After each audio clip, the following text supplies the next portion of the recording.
मित्रांनो, ह्या नेहा बोरावरती नथुरामच्या अवलादींनी झारखंडमध्ये शाई फेक करून हल्ला केलाय. तुम्ही हा व्हिडिओ बघा.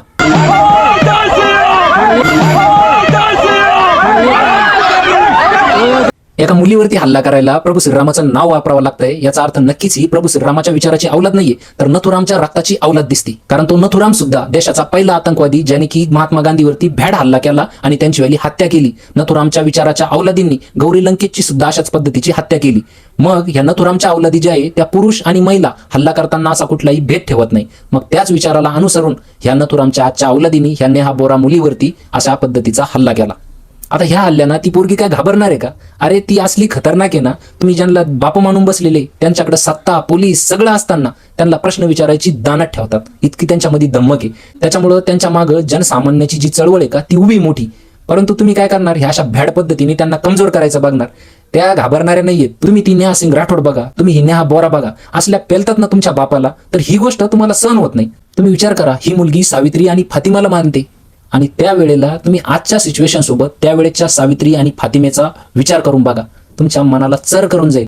त्या जुन्या काळामध्ये सावित्री आणि फातिमाला ज्या पद्धतीचा त्रास सहन करावा लागला, तो त्रास आजच्या स्वतंत्र, मॉडर्न, डिजिटली प्रूव्हन जगामध्ये ह्या मुलीला सहन करावा लागतोय. म्हणजे वेळ काळ सगळं बदललंय, परंतु ती मानसिकता जी का ती बदललेली नाही. आणि प्रभू श्रीरामाचा जर खरंच विचार मानणार असता तर महिलाचा सन्मान केला असता. परंतु नाही ना, प्रभू श्रीराम हे विचारात तर येणारच नाही. आणि रक्त नथुरामचं म्हणल्यावर प्रभू श्रीराम त्या रक्तामध्ये सहन होणार नाही. कारण नथुरामने तुमचं रक्त भ्रष्ट करून टाकलेलं आहे. तुम्ही एक तर नथुरामची अवलाद होऊ शकता, नाहीतर आसारामची अवलाद होऊ शकता. याच्यापेक्षा वेगळं तुमचं रक्त असू शकत नाही. मग काय करता येतं? प्रभू श्रीरामाच्या नावाचं पांघरून घेता येतं आणि विचार नथुरामचा जोपासता येतो. इंग्रजांचे तळवे चाटणाऱ्या अवलादी यांना गुलाम्या करायच्या सवय लागलेल्या आहे. त्याच्यामुळं अशा पद्धतीने मुलींना कमजोर करू पाहत आहे. परंतु ती मुलगी एवढी फायटिंग स्पिरिटवाली आहे, ती ह्या अशा हल्ल्याने काही घाबरणार नाही. आणि तिच्यासोबत आमच्यासारखे लाखो तरुण तरुणी उभे आहेत. जय हिंद, इन्कलाब जिंदाबाद.